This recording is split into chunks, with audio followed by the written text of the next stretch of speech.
ተዋህዶ መሸሸጊያዬ ኦርቶዶክስ መጠለያዬ ሰላምሽ ከፍ ይበልልኝ እናቴ ሁሌም ኖሪልኝ ሰላምሽ ከፍ ይበልልኝ እናቴ ሁሌም ኖሪልኝ። በስመ አብ ወወልድ ወመንፈስ ቅዱስ አሐዱ አምላክ አሜን። ሰላም ተወዳጆች እንደምን አላችሁ? እኔ የፍጥረት ሁሉ ባለቤት እግዚአብሔር ይመስገን በጣም ደህና ነኝ። ተወዳጆች እንግዲህ ዛሬ ከዚህ በኋላ በስትሪም ያርድ እየተቀረጸን ሐሳቦችን የቤተክርስቲያን ትምህርትን የምናጎለብትበት ጊዜ ይኖራልና ዛሬ እንግዲህ እንግዳ አድርጌ ጋበዝኩላችሁ በጣም የምንወዳቸው የምናከብራቸው መምህር ሚካኤልን ነው። ስለ መምህር ሚካኤል ጥቂት ማብራሪያን በኋላ ይሰጡናል እንደ ሁላችንም እንድናቅ። ስለዚህ በጸሎት ምሳቸው ይከፍቱልን። እንኳን ደህና መጡ መምህር ሚካኤል። እንኳን ሰላም ቆያችሁኝ ጋሽ ቢኒያም፣ እንደምን አላችሁ? ሁላችሁንም ሰላም ብያለሁ። እግዚአብሔር ይመስገን በጣም ደህና ነኝ። እስኪ በጸሎት ይክፈቱልንና ከዛ በኋላ ቀጥታ ወደ ሐሳባችን እንሄዳለን። እሺ። በስመ አብ ወወልድ ወመንፈስ ቅዱስ አሐዱ አምላክ አሜን። እግዚአብሔር አምላክ የነቢያቱን የሐዋርያቱን ጉባኤ ባረከ፣ እኛንም ጉባኤ ባርኩ። ሁለትም ሶስትም ሆናችሁ በተሰበሰባችሁበት እኔ መካከላችሁ እገኛለሁ ባለ አምላካዊ ቃል መሰረት ሁለትም በሐሳብ ደግሞ ከዛ በላይ ሆነን ተሰብስበን ይህን ቃል እግዚአብሔር ለመካፈል ይህን ሐሳብ ለመካፈል ተገኝተናል እና እግዚአብሔር አምላክ መሰባሰባችንን ባርኮ በጎ የምንነጋገርበት ለሀገራችን ለቤተክርስቲያን የሚጠቅመውን ነገር የምንወያይበት መልካም ጉባኤ ያደርግልን ዘንድ የሱ ቅዱስ ፈቃድ ይሁንልን። ሀገራችንን ቤተክርስቲያናችንን ያስብልን፣ የሞቱትን ነፍሳቸውን ይማርልን፣ የተወደዱትን ያሳድግልን፣ ማስተዋሉን ገንዘብ ያደርግልን፣ የቸርነቱን ስራ እንዲሰራልን፣ መነጋገራችንን መወያየታችንን ከፍ ያድርጎ ስለ አንድ ፈንታ 30 60 100 የማርፌና ፍራ የሱ ቅዱስ ፈቃድ እንዲሆንልን አባታችን እያልን ስሙን እንጠራለን። አባታችን ሆይ በሰማያት የምትኖር ስምህ ይቀደስ፣ መንግስትህ ትምጣ፣ ፈቃድህ በሰማይ እንደሆነች እንዲሁም በምድር ትሁን። የዕለት እንጀራችንን ስጠን ዛሬ፣ በደላችንን ይቅር በለን እኛም የበደሉንን ይቅር እንደምንል፣ አቤቱ ወደ ፈተና አታግባን ከክፉ ሁሉ አድነን እንጂ መንግስት ያንተ ናትና ኃይል፣ ክብር፣ ምስጋና ለዘላለሙ አሜን። እመቤታችን ቅድስት ድንግል ማርያም ሆይ በመልአኩ ቅዱስ ገብርኤል ሰላምታ ሰላም እንልሻለን።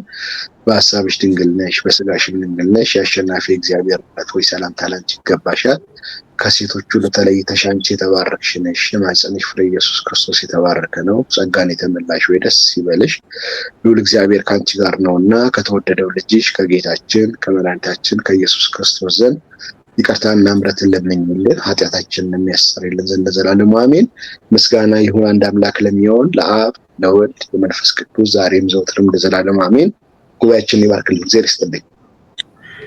አሜን። አባታችን ከልብ እናመሰግናለን መምህር ሚካኤል።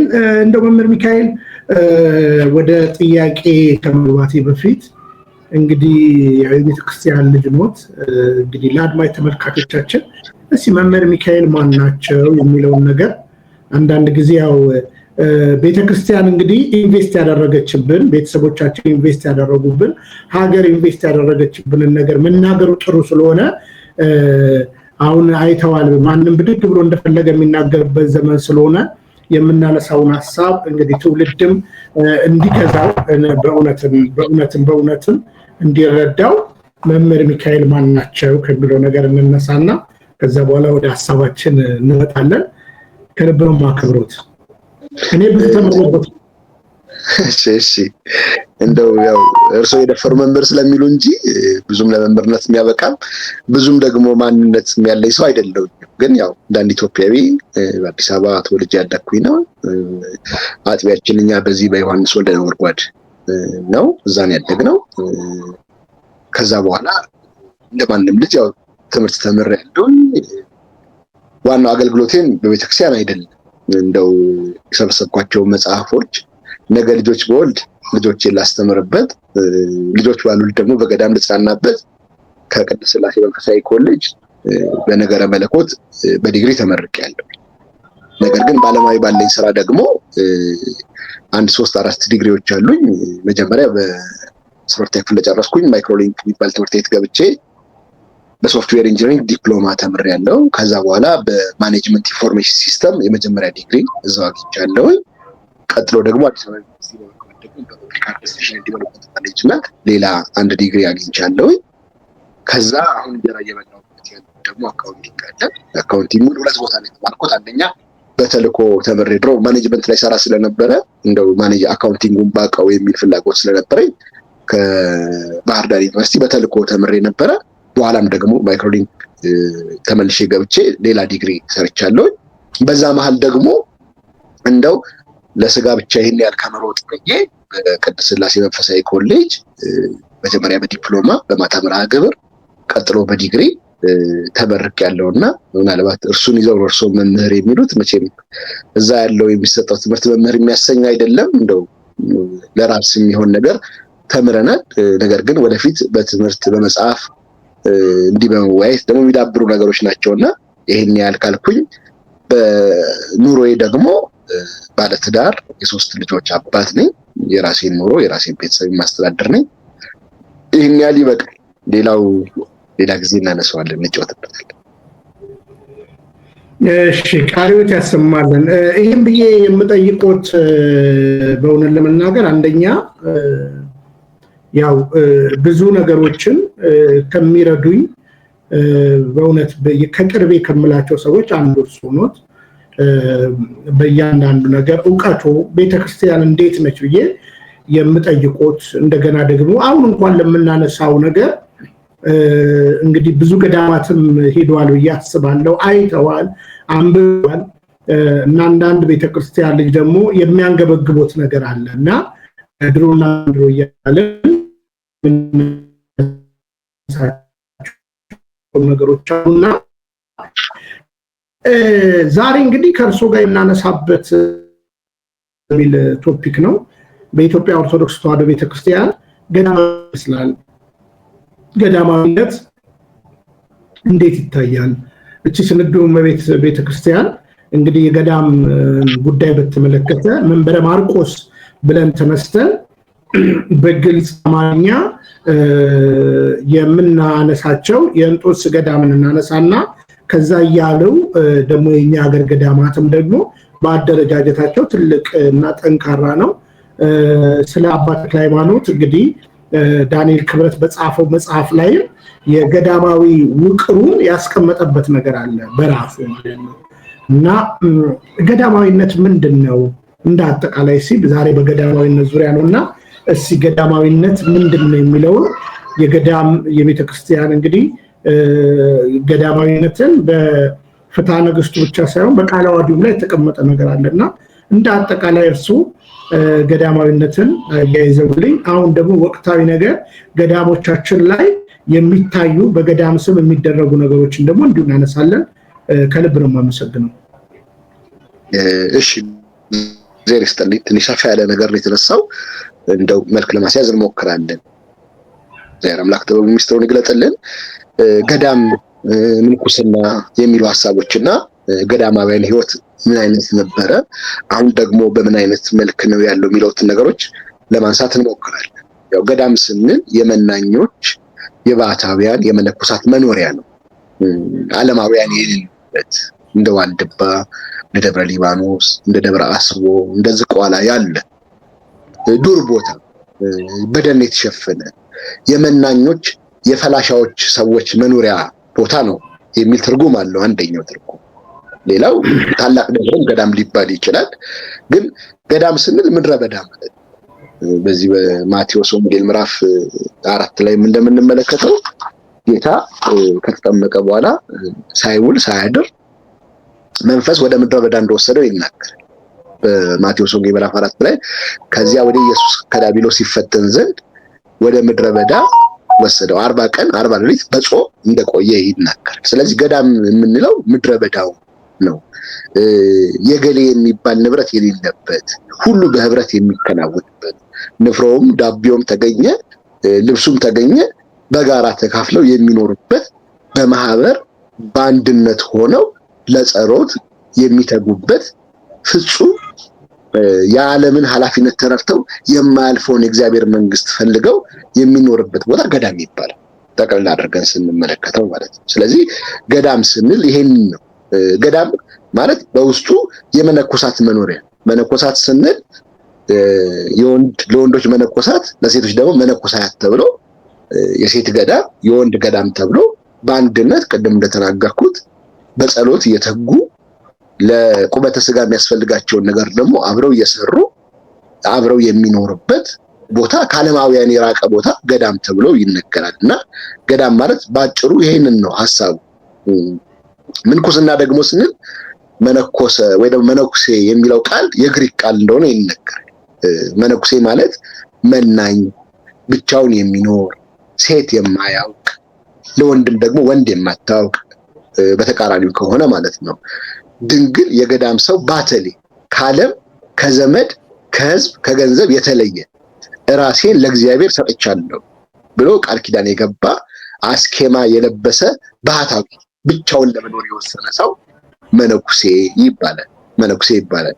ስለዚህ ምንኩስና ማለት በዚህ ዓለም ከሚገኘው ምኞት፣ ሀብት፣ ንብረት ፈጣሪን አስቀድሞ እግዚአብሔርን አምላክ ለማገልገል ከወዳጅ ከዘመድ ርቆ የሚኖርበት፣ ፍቶትን የስጋን ፍላጎትን በመሸሽ የሴት መልክ የማይታይበት፣ ስጋ የማይባላበት፣ ድምጿ የማይሰማበት። በዚህ መጽሐፍ መነኮሳቱ የተራይ ገጻ ወይ ትስማ ድምጿ፣ ድምጿን አትስማ ፊቷን አትመለከት ተብሎ ለወንዱ ተነገረ። ለሴቷም ደግሞ የወንድን ድምፅ የወንድን መልክ ሳትመለከት ንጽህናን ጠብቃ ንጽህናን ሽታ በተጋድሎ እግዚአብሔርን ለማገልገል ብጽዓት ተገብቶ ስለት ተገብቶ የሚኖርበት ህይወት ነው ምንኩስና ማለት። ይሄን ያህል ስለ ምንኩስናና ስለ ገዳማዊ ህይወት ከተመለከትን እንደው ከፍትህ መንፈሳዊው አንዳንድ ነገሮችን አመጥቶ ለማየት ምንኩስና በገዳም መኖር፣ የመጀመሪያ በገዳም መኖር ማቅ መልበስ ነው። እንደ ዮሐንስ መጥምቅ በዝናር ወገብን መታጠቅ እንደሆነ ፍትህ መንፈሳዊ ቁጥር 358 ይናገራል። ሌላው ምንኩስና ለዘላለሙ ስጋ መብላትን መተው። ስለዚህ ብዙ ጊዜ እንደው በውይይትም ሲሰሙ ምናየው መነኩሴ ስጋ ሊበላ አይገባው ምናምን የሚባል ነገር ይነስ። በቃ ስጋ ላለመብላት መተው እንደሆነ ፍትህ መንፈሳዊ ቁጥር 359 ላይ በአግባቡ አስቀምጦታል። ሌላው ምንኩስና ዘውትር እግዚአብሔርን በማሰብ መጽሐፍትን በማንበብ ትርጓሜውን በመርዳት ትርጓሜውን ለማወቅ በመዳዳት ወዳጆቹ ለመምሰል እግዚአብሔርን ለመምሰል ገድል በማንበብ ቅዱሳንን ለመምሰል በመኖር ህይወት ውስጥ መመላለስ ነው። እና መነኩሴ ስንል ሹመትን መውደድን የተወ፣ ሹመት መውደድ አይገባውም ተብሎ የተነገረለት እሱ ሹመትን የማይፈልግ፣ ፍቅረ ሰይጣንን ፍቅረ እግዚአብሔርን መርጦ ፍቅረ ነዋይን የተወ፣ ለእግዚአብሔር ሲል ከዘመዶቹ ከቤተሰቦቹ የተለየ፣ ነገር ግን በዋናነት ደግሞ ሹመትን የጠላ ሀብትን የጠላ ለእግዚአብሔር ራሱን በቤቱና የለየና በገዳም ተወስኖ በገዳም ስርዓት የሚመላለስ መነኩሴ ተብሎ ይጠራልና ምንኩስና እንዲህ ባለ መልክ ይሄንን የመሰለ ሐሳብ ይዞ ነው የጀመረው። ስለ ምንኩስና ስናነሳ ሰዎች በሶስት መንገድ ወደ ምንኩስና ህይወት ሊገቡ ይችላሉ። በዚህ በማቴዎስ ወንጌል ምዕራፍ 19 ቁጥር 12 ላይ እንደሚናገረው ጌታ ስለ ጋብቻ ፈሪሳውያን መጥተው በጠየቁት ጊዜ በሰፊው ከነገራቸው በኋላ ደቀ መዛሙርቱ የባልና ሚስት ስርዓት እንዲህ ከሆነ መጋባት አይጠቅምም ብለውት ነበር። እርሱ ግን ይህ ነገር ለተሰጣቸው እንጂ ለሁሉ አይደለም፣ በእናቱ ማፀን ጃንደረባ ሆኖ የተወለደ አለ። ሰው የሰለባቸው ጃንደረባዎች አሉ። ሌላው ስለ መንግስተ ሰማያት ራሳቸውን ጃንደረባ ያደረጉ ሰዎች አሉ። መነኮሳት የምንላቸው ራሳቸውን ስለ መንግስተ ሰማያት ጃንደረባ ያደረጉ ናቸው። ይሄ ራሱን የቻለ ሰፊ ትርጓሜ ቢኖረው እኛው ከዚህ የምንፈልገው ነገር ስለ መንግስተ ሰማያት ብለው ራሳቸውን ጃንደረባ ያደረጉ፣ በቃ ንጽህናቸውን የጠበቁ፣ ወደ ሴት የማይሄዱ ወደ ወንድ የማይሄዱ ድንግልናቸውን ጠብቀው በንጽህና እግዚአብሔርን በጾም በጸሎት በስግደት የሚያገለግሉ የሚኖሩበት ህይወት ምንኩስና የሚኖርበት ቦታ ደግሞ ገዳም ተብሎ ይነገራል። ወደ ገዳም ህይወት ሰዎች በምን ይጠራሉ ስንል አሁን ወጣት በእድሜያቸው ገና ያልበሰሉ ሰዎች እንመለከታለን።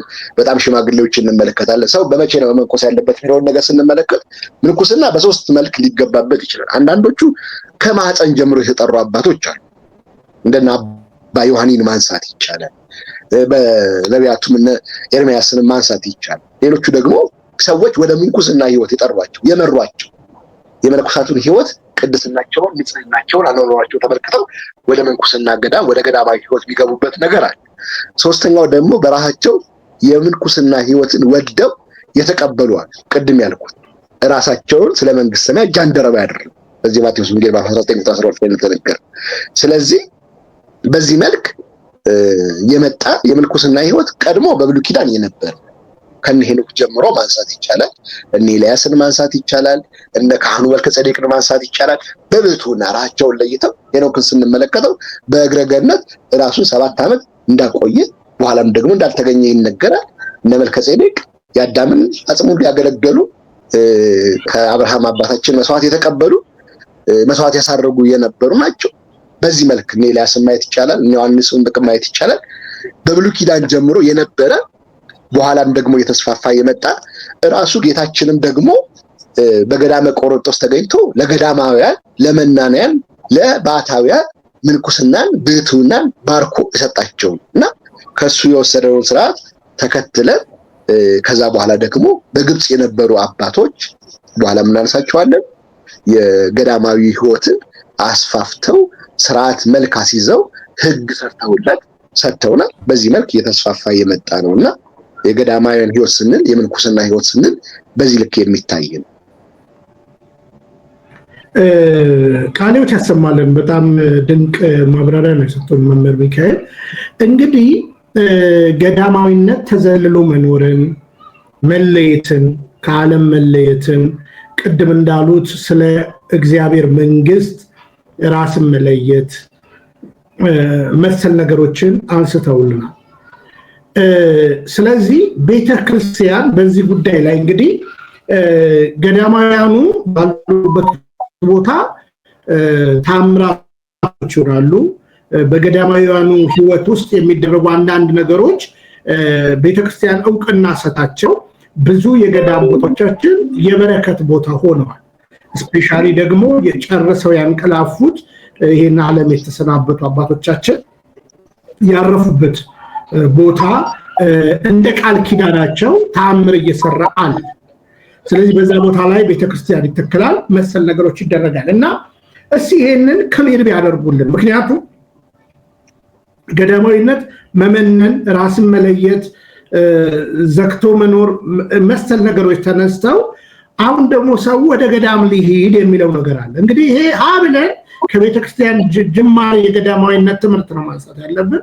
በእርግጥ ዛሬ የምንጨርሰው አይደለም። እንደ ክፍል አንድ ግን ገዳማዊነትን በቅዱስ ትውፊት ቤተክርስቲያን እንዴት እያደረገች መጣለች፣ ችግሮቹን ለማወቅ የቤተክርስቲያን የመጀመሪያ አዘረጋገጥን ማየት ትልቅ ነገር ነው።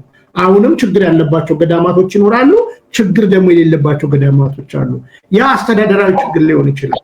ስለዚህ በገዳም ውስጥ ደግሞ እንዲህ አይነት ነገሮች አሉና ይሄንን እንዲሁ አሰባጥረው መልስ ቢሰጡ ከልብ አመሰግናለሁ። እሺ አመሰግናለሁ። ቀድም እንዳልኩት ነው ገዳም ስንል ዓለማውያን ሰዎች የሌሉበት ስፍራ ማለት ነው። ገዳም እንዴት ይገደማል? በፍቃድ እግዚአብሔር ነው ገዳማት የሚገደሙት። መቼም በመጽሐፋችን ሰብ ይቀድስ ለመካን መካን ይቀድስ ለሰብ ነው። ሰው ቦታን ይቀድሳል፣ ቦታ ደግሞ ሰውን ይቀድሳል። ስለዚህ ቅዱሳን አባቶቻችን ወጥተው ወርደው በተጋድሏቸው እግዚአብሔር በሰጣቸው ጸጋ እግዚአብሔር በገባላቸው ቃል ኪዳን ቦታዎችን ቀድሰዋል። እኛ ደግሞ የተቀደሰው ስፍራ ደግሞ ሄደን ከቅዱሳኑ በረከት ከቅዱሳኑ ከተጋደሉበት ስፍራ ቃል ኪዳንና በረከት እንሳተፋለን። ነገር ግን ገዳማት ሲመሰረቱ መጀመሪያ አባቶች የተጋደሉባቸው ጾም ጸሎት ያደረሱባቸው በኋላም ደግሞ እግዚአብሔር አምላክ ቃል ኪዳን የሰጣቸው ከዛም ውጪ ደግሞ ቀድሞውንም ጭምር መነኮሳት አባቶቻችን ከመምጣታቸው በፊት ለምሳሌ ደብረ ሊባኖስን ብንመለከት አባ ሊባኖስ የሚባሉ ታላቅ አባት የነበሩበት ነው። በኋላ ደግሞ ታላቅ አባት አቡነ ተክለ ሃይማኖት እንደሚነሱ የተነገረበት ቦታውን በሳቸው እንደሚሰየም በኋላ ግን ስም ስያሜው በአባ ሊባኖስ ስም እንደሚቀጥል ነገር ግን ይሄ ቦታ የአቡነ ተክለ ሃይማኖት ቦታ እንደሆነ እንኳን እግዚአብሔር አምላክ ለቅዱሳን አባቶቻችን እየተገለጠ የሚናገራቸው በዚህ ስፍራ በዚህ ቦታ ሁኑ እየተባሉ ዓለም ስላልተገባቻቸው በዚያም በዕብራውያን 11 ላይ በዕብራውያን መልእክቱ ላይ ቅዱስ ጳውሎስ እንደሚያነሳ ዓለም ስላልተገባቻቸው በፍሩክታው በዋሻው ዞረዋል። ያንን ፍሩክታ ዋሻውን ደግሞ ባርከውታል በጸሎታቸው በኪደተ እግራቸው በእግራቸው መመላለስ ያንን ቦታ ባርከውታልና እንዲህ ባለ ስርዓት የገዳማት ህይወት የገዳም ህይወት ተጀምረው ለምሳሌ ከመጀመሪያው የገዳም ህይወት ስንመለከት ከርዕሰ መነኮሳት አባ እንጦንስ ስንጀምር አባ እንጦንስ የደህና ቤተሰብ ልጅ የነበረ ቤተሰቦቹ በጥሩ አስተዳደግ ያሳደጉት ታላቅ አባት እንደነበረ ይነገራል። በረከቱ የሚደርብ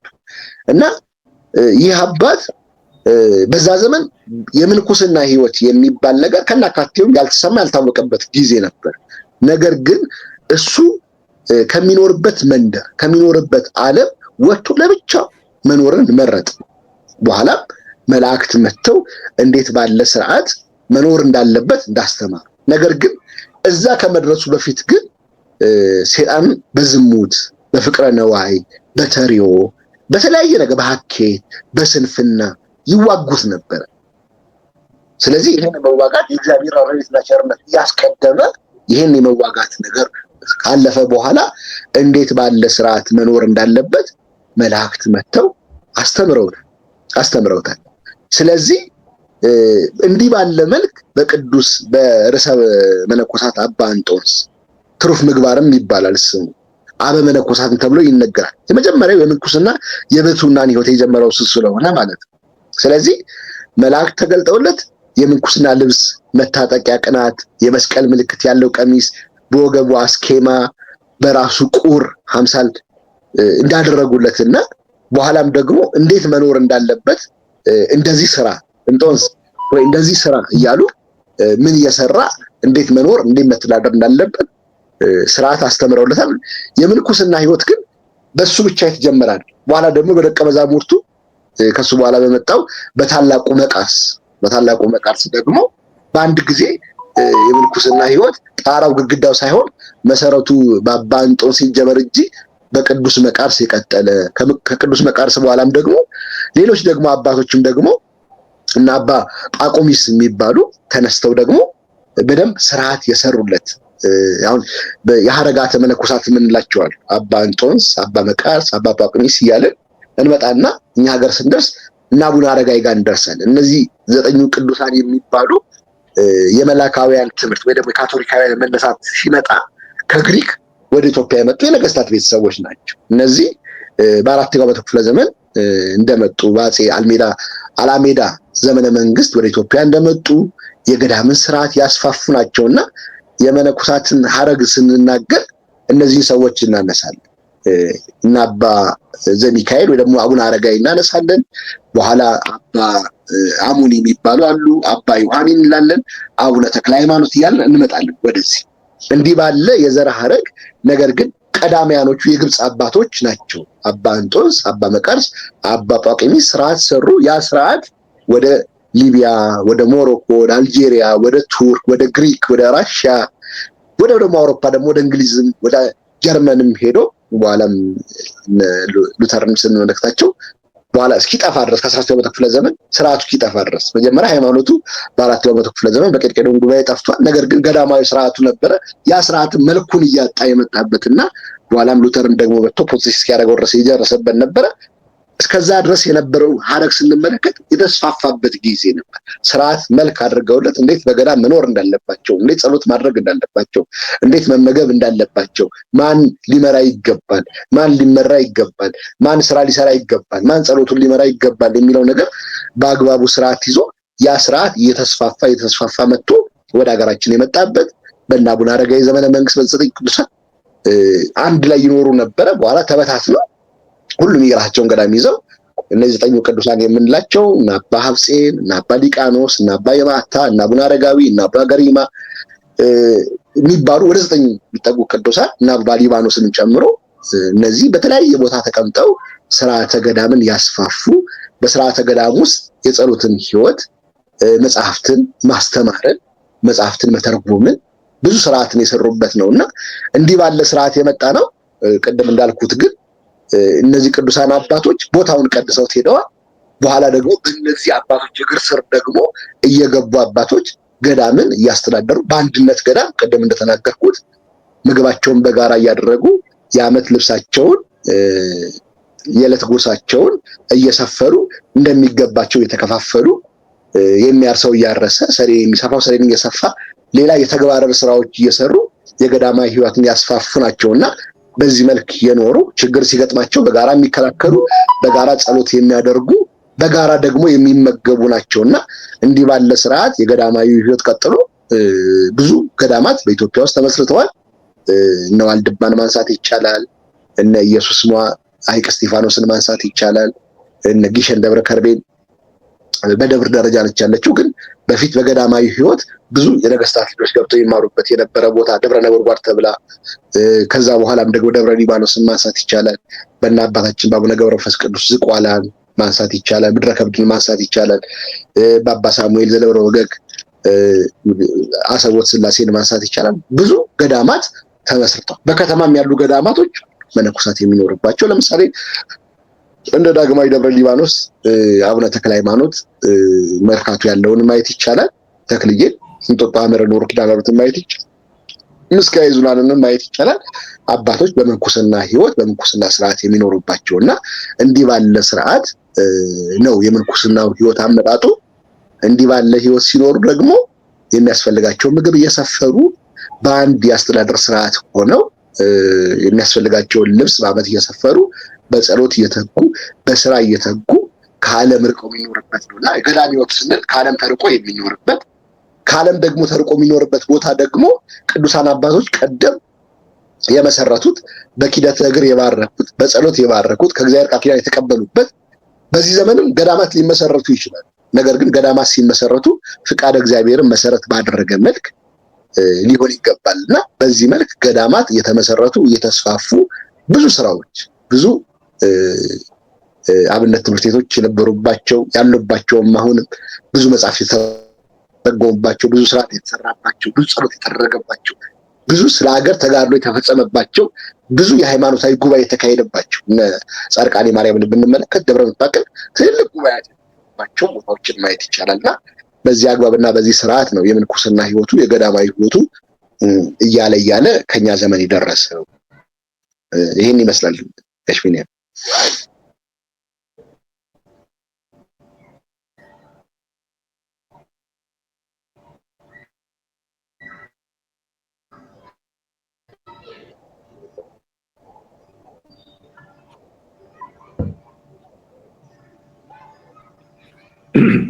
ምናልባት ትንሽ መቆራረጥ ሆኖብናል በስተመጨረሻ ላይ ግን ሁኔታውን በግልጽ አሳይተውናል።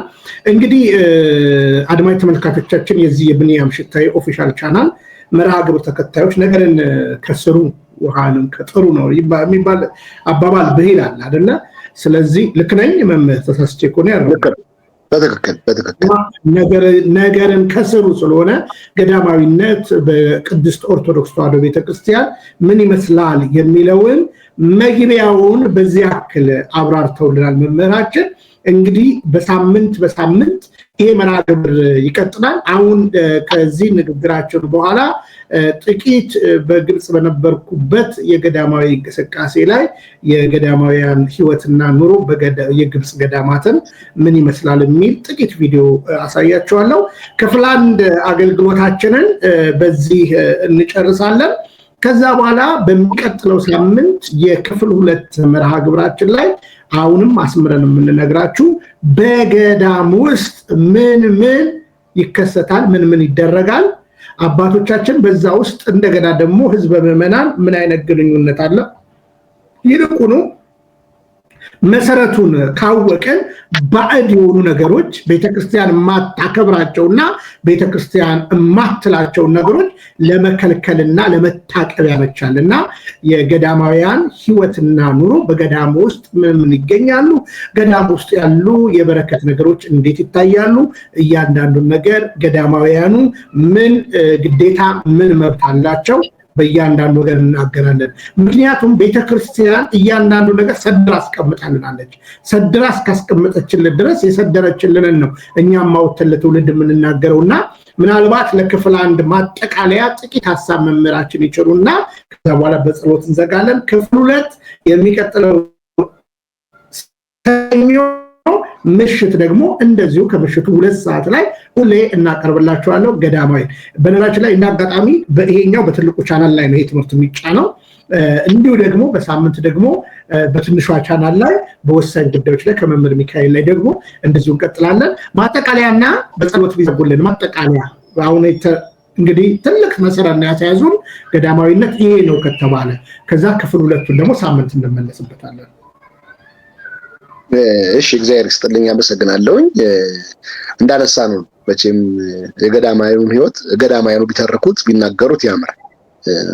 መቼም ጋኖች አለቁና ምንቸቶች ጋር ሆኖብን ነው እንጂ አባቶች በህይወት የኖሩበትን ነገር ቢናገሩ ያምራል። እኛ እንደ በትንሽ የሚኖርንበትን የትዳርን ህይወት ብንናገር መልካም ነበር። እኔ ሳገባ አንድ ባለቅኔ የተቀኘው ነገር ነበርና ለዛ የመረባቲ ደብረ ሊባኖስ ላወቀባት ትዳርም ገዳም መቼም የባለቤትን ልቦና ባት አድርጎ በተባቶ የሚኖርበት ከሷ ውጪ ሌላ መልከት ወስኖ በጾም በጸሎት የሚተጋበት ህይወት ነው። ለዚህ ነው ገዳማያኖቹ ባታቸውን ባጽነው ባት ሊኖሩ ይገባል ባታቸውን አጽንተው ሊኖሩ ይገባል ነውና እንዲህ ባለ ስርዓት የመጣው የገዳማያን ህይወት በዘመናችን ብዙ ፈተና እየገጠመው ይገኛል። ገዳሞቻችን እየተፈቱ ነው ያሉት። እኛም ባለም ያለን ሰዎች ካለም ርቀው ንጽህናን ጠብቀው በትርምትና በጸሎት የሚኖሩትን አባቶች በተለያየ አጋጣሚ እየሄድን የምናወቅባቸው የማይገባቸውን ባር ጠባይ እንዲይዙ የምናደርግባቸው ነገሮች የተፈጠሩ ያለበት ዘመን። ከዚህ አንፃር የገዳማያን ህይወት ወደ ጥንቱ ሊመለስ ይገባል። ገዳሞቻችን ቅጽራቸው ሊከበር ስርዓታቸው ሊከበር ይገባል። ምክንያቱም መነኮሳት አባቶች የሚወጡት ከዛ ነው።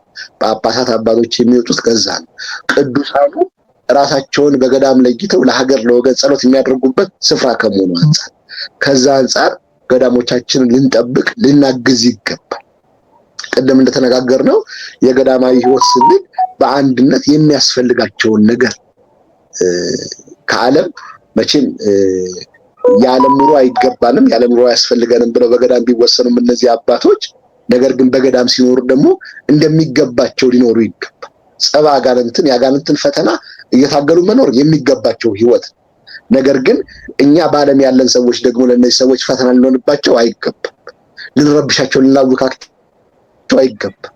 ዛሬ ገዳሞቻችን እየታወኩ እየተረበሹ ብዙ ችግር እየገጠማቸው የመጣው እኛ ባለም ያለን ሰዎች ፍትፍቱንም ፍራሹንም ጭነን እየሄድን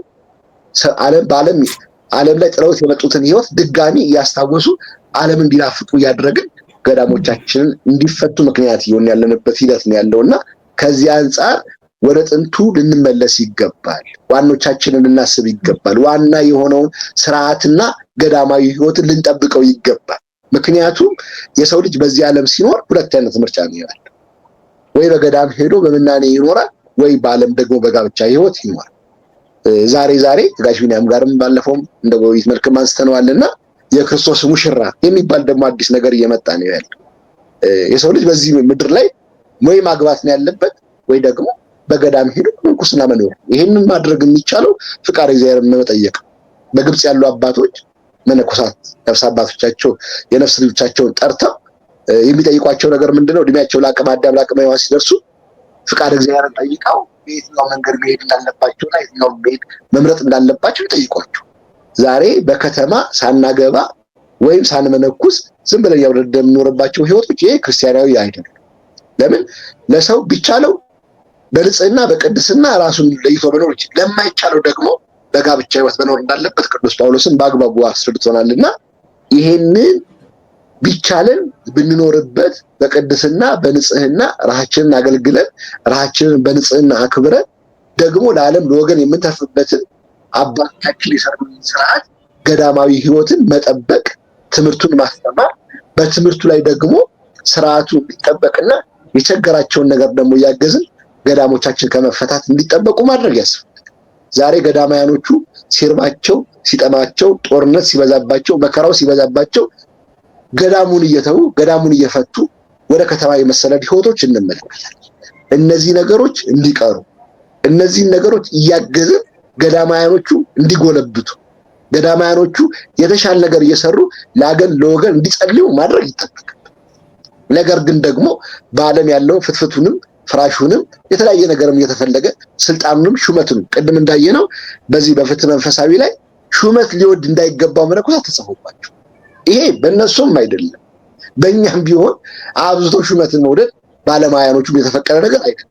ነገር ግን ዛሬ ምንኩስናውን ቁምስናውን እልቅናውን ጵጵስናውን ሊቀጵጵስናውን ፍትርክናውን በገንዘብ እስከ መግዛት የተደረሰበት ህይወት ይሄ ሹመትን ከመውደድ የመጣ ነገር ነውና ሰው ደግሞ ሊሾም የሚገባው በገዛ አካሉ ላይ በገዛ ህይወቱ ላይ ሊሾም የሚገባው መቶ አለቃውን ስንመለከተው እኮ እዚህ ሆነ እዘዝ ሀበቃልካ እዚህ ሆነ እዘዝ ብታዝ እኔ በቤቴ የማዛቸው አንተ ግባ አንተ ውጣ ብላቸው ብዙ ሎሌዎች እንዳሉት ነገረና እዚህ ሆነ ብታዝ ሁሉ ይቻላል ብሎ ለጌታ እንደነገረው ይናገራልና እኛም ፍቃደ ስጋችንን በሚያስፈልግ ሰዓት የምናስገባው ፍቃደ ነፍሳችን ደግሞ በሚያስፈልገን ሰዓት መልሰን የምናስገባው ፍቃደ ስጋችንን የምናስወጣው ልንሆን ይገባል እንጂ ፍቃደ ስጋችን በፍቃደ ነፍሳችን ላይ አይሎ ጥቅምን ፍለጋ ሀብትን ፍለጋ ንብረትን ፍለጋ በየገዳማው በየከተማው የምንመላለስበት ህይወት ከገዳማዊ ህይወት ጠባይ ጋር የሚጣላ ከመሆኑ አንፃር ዛሬ ገዳሞቻችን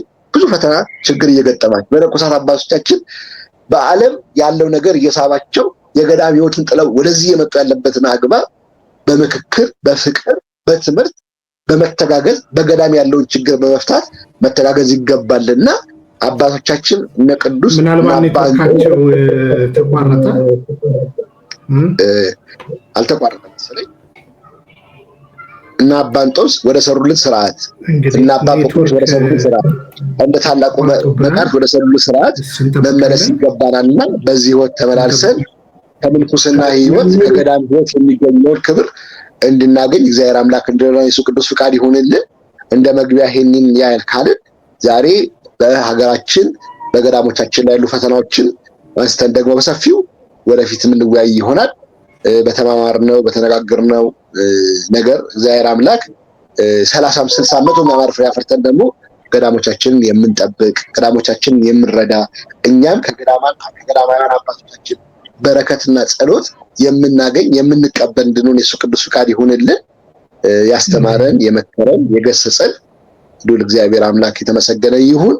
ከቅዱሳን አባቶቻችን ቅድም ካነሳናቸው ከቅዱስ ሄኖክ ከቅዱስ ኤልያስ ከቅዱስ ዮሐንስ መጥምቀ መለኮት ከናባ እንጦንስ ከናባ መቃርስ ከናባ ጳውቄሚስ ከሌሎችም ቅዱሳን አባቶቻችን ገዳማውያን አባቶቻችን እግዚአብሔር አምላክ በረከት ረድኤት ይክፈለን።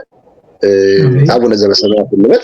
ይቆየን። አባታችን በሰማያት የምትኖር ስምህ ይቀደስ መንግስት ትምጣ ፈቃድህ በሰማይ እንደሆነች እንዲሁም በምድር ትሁን። የዕለት እንጀራችንን ስጠን ዛሬ በደላችንን ይቅር በለን እኛም የበደሉንን ይቅር እንደምንል አቤቱ ወደ ፈተና አታግባን ከክፉ ሁሉ አድነን እንጂ መንግስት ያንተ ናትና ኃይል ክብር ምስጋና ለዘላለሙ አሜን። እመቤታችን ቅድስት ድንግል ማርያም ሆይ በመልአኩ በቅዱስ ገብርኤል ሰላምታ ሰላም እንልሻለን። በሐሳብሽ ድንግል ነሽ በስጋሽም ድንግል ነሽ። የአሸናፊ እግዚአብሔር እናት ሆይ ሰላምታ ላንቺ ይገባሻል። ከሴቶች ሁሉ ተለይተሽ አንቺ የተባረክሽ ነሽ። የማኅፀንሽ ፍሬ ኢየሱስ ክርስቶስ የተባረከ ነው። ጸጋን የተመላሽ ሆይ ደስ ይበልሽ ልዑል እግዚአብሔር ከአንቺ ጋር ነውና ከተወደደው ልጅሽ ከጌታችን ከመድኃኒታችን ከኢየሱስ ክርስቶስ ዘንድ ይቅርታና ምሕረትን ለምኝ ኃጢአታችንን የሚያስተሰርይ ለዘላለሙ አሜን። ምስጋና ይሁን አንድ አምላክ ለሚሆን ለአብ ለወልድ ለመንፈስ ቅዱስ ዛሬም ዘወትርም ለዘላለሙ አሜን። እግዚአብሔር ይስጥልን ይቆየን። አሽሚያ ከልብ እናመሰግናለን። መምህር ሚካኤል ቃለ ሕይወት ያሰማልን ስለነበረን ጊዜ ከልብ እናመሰግናለን። እንግዲህ ዘወትር ሰኞ በእንዲህ ሁኔታ እንገናኛለን። እንግዲህ በሚቀጥለው ሳምንት በገዳም ሊኖር የሚገባ ስርዓትና ዛሬ ቅድም እንዳሉ ፍትፍቱንም ፍራሹንም ወስደን ንቀውት የሄዱበትን የገዳም የከተማ ኑሮ ልናለማመዳቸው ገዳማትን ያሉትን ተግዳሮቶችን በተመለከተ ደግሞ ለምልከታ የተወሰኑ ገዳማትን አንስተው ይህንንም ልክ እንደ ቅድሙ መግቢያ ምን ገዳም ዞረዋል በሚል እናነሳና ከዛ በኋላ ያዩትን የተገነዘቡትን ሊስተካከል የሚገባውን ነገር ለትውልድ እናሳያለን። ስለነበረን ጊዜ በልዑል እግዚአብሔር ስም ከልብ አመሰግናለሁ። ከልብ እናከብሮታለን። እናመሰግናለን። እንግዲህ ሳምንት ይበለን። ቸርን ሰብት። እሺ እግዚአብሔር ይስጥልኝ። አመሰግናለሁ። አሜን።